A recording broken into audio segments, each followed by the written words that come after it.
আসসালামু আলাইকুম। আশা করি সবাই ভালো আছেন। সবাইকে স্বাগত জানাচ্ছি আমাদের নতুন আরেকটি রেসিপি দেখার জন্য। আমাদের আজকের রেসিপি ডোনাট। এটি বাচ্চারা খুবই পছন্দ করে। খুব সহজে অল্প কিছু উপকরণ দিয়ে এটি তৈরি করে বিকেলের নাস্তায় কিংবা বাচ্চাদের টিফিনে অনায়াসে এটি দিতে পারেন। এই ডোনাট তৈরি করার জন্য আমি একটি বাটিতে নিয়ে নিচ্ছি ১ কাপ পরিমাণ তরল দুধ। দুধটা হালকা গরম নিয়েছি। এখানে ঠান্ডা দুধ নেওয়া যাবে না।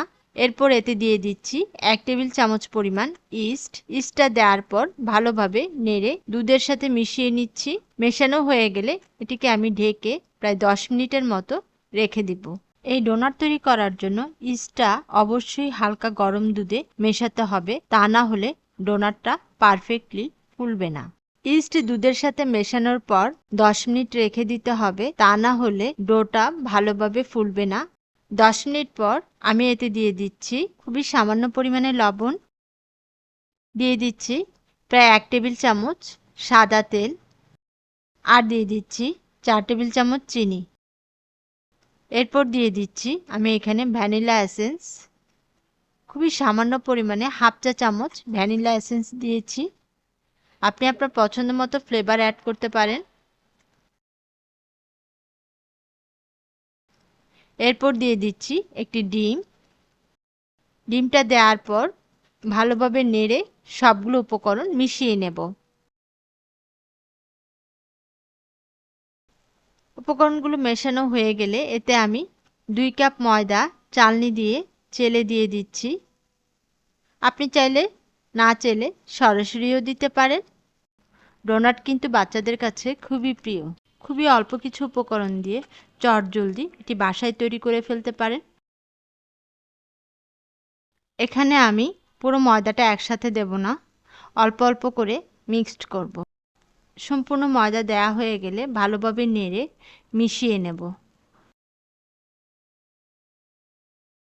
প্রথমে চামচ দিয়ে কিছুটা মিক্সড করে এরপর হাত দিয়ে ভালোভাবে মিক্সড করতে হবে।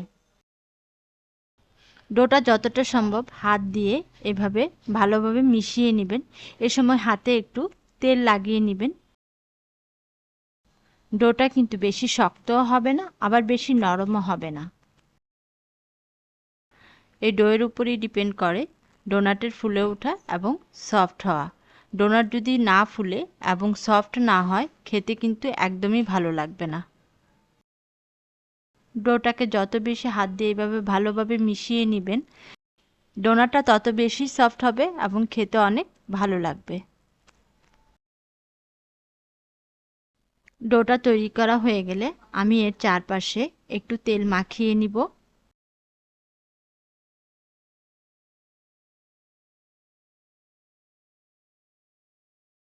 এবং যে বাটিতে রাখবো সে বাটির চারপাশেও একটু তেল লাগিয়ে নিব। এরপর ডোটাকে বাটিতে রেখে ঢাকনা দিয়ে ঢেকে রেখে দিব ২ থেকে ৩ ঘন্টার জন্য। ৩ ঘন্টা পর দেখুন ডোটা ফুলে প্রায় দ্বিগুণ হয়ে গেছে। ডোটা যদি এরকম ফুলে দ্বিগুণ না হয়, তাহলে কিন্তু আপনার ডোনাট ভালো হবে না এবং সফট হবে না, ডোনাটটাও ফুলবে না। এরকম ফুলে ওঠা ডিপেন্ড করে ইস্টের উপরে এবং আপনি যে দুধটা ইউজ করছেন সেই দুধের তাপমাত্রার উপরে। ইস্টটা অবশ্যই পরিমাণ মতো দিতে হবে এবং দুধের তাপমাত্রাটা বেশিও থাকা যাবে না, আবার কমও থাকা যাবে না। কুসুম কুসুম গরম থাকতে হবে দুধটা। এখন আমি ডোটাকে রুটি বেলার পিঁড়াতে নিয়ে নিচ্ছি। এখন আমি ডোটাকে হাত দিয়ে চেপে চারপাশে ছড়িয়ে নেব। এরপর বেলুন দিয়ে রুটির শেপ করে নেব। এখানে রুটিটা একটু মোটা করে বেলে নিতে হবে, প্রায় 1/2 ইঞ্চি পরিমাণ। রুটি বেলা হয়ে গেছে। এখন আমি যে প্লেটে ডোনাটগুলোকে কেটে রাখবো সেই প্লেটে একটু ময়দা ছড়িয়ে নিচ্ছি। রুটিটাকে আমি একটি স্টিলের গ্লাস দিয়ে এভাবে শেপ করে কেটে নিচ্ছি। আপনিও এরকম সুবিধা মতো একটা কিছু দিয়ে শেপ করে কেটে নেবেন। এভাবে রাউন্ড করে কাটা হয়ে গেলে এর মাঝখানটাও আমি ছোট একটা রাউন্ড কোনো কিছু দিয়ে কেটে নেব। এক কথায় ডোনাট যে শেপে থাকে আমি সেই শেপে কেটে নিচ্ছি। ডোনাটগুলো আমার কাটা হয়ে গেছে। ডোনাটের শেপগুলো আমি প্লেটে উঠিয়ে রাখছি এবং খুব সাবধানে উঠিয়ে রাখবেন। যেহেতু ডোটা অনেকটা নরম, তাই সাবধানে এগুলোকে প্লেটে রাখতে হবে। প্লেটে রাখার পর আমি এভাবে আরও 10 মিনিটের মতো রেখে দেব। 10 মিনিট পর এগুলোকে আমি ডুবো তেলে ভেজে নেব। 10 মিনিট পর চুলায় একটি ফ্রাই প্যান বসিয়ে দিয়েছি। এতে দিয়ে দিচ্ছি পর্যাপ্ত পরিমাণে তেল, যেন ডোনাটগুলো ডুবো তেলে ভাজা যায়। তেলটা বেশি গরম করা যাবে না, হালকা গরম হয়ে এলে এতে ডোনাটগুলো দিয়ে দিব। 10 মিনিট পর দেখুন ডোনাটগুলো আরও কতটা ফুলে উঠেছে। এখন আমি এগুলোকে তেলে ভাজার জন্য দিয়ে দিচ্ছি। এই সময় চুলার আঁচ মিডিয়াম লোতে রাখবেন। চুলার আঁচ হাইতে থাকলে ডোনাটগুলো পুড়ে যেতে পারে, আর বেশি লোতে থাকলে ডোনাটগুলো ফুলবে না। 1 মিনিট পর ডোনাটগুলোকে উল্টে দিচ্ছি। এভাবে কিছুক্ষণ পরপর উল্টে দিব এবং ব্রাউন কালার করে ডোনাটগুলোকে ভেজে নেব। ডোনাটগুলো ভাজা হয়ে গেছে, এখন আমি এগুলোকে তুলে নিচ্ছি।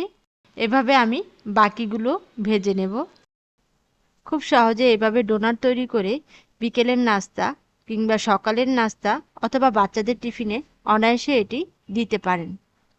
আর এভাবে ডোনাট তৈরি করে বাসায় রেখেও কিন্তু খেতে পারেন। 3 থেকে 4 দিন এটি ভালো থাকে। তৈরি হয়ে গেছে মজাদার ডোনাট। এখন এগুলোকে পরিবেশন করব। সবাইকে ধন্যবাদ ভিডিওটি দেখার জন্য। আমাদের এই রেসিপিটি যদি আপনাদের ভালো লেগে থাকে, অবশ্যই আমাদের চ্যানেলটিকে সাবস্ক্রাইব করে আমাদের পাশেই থাকুন।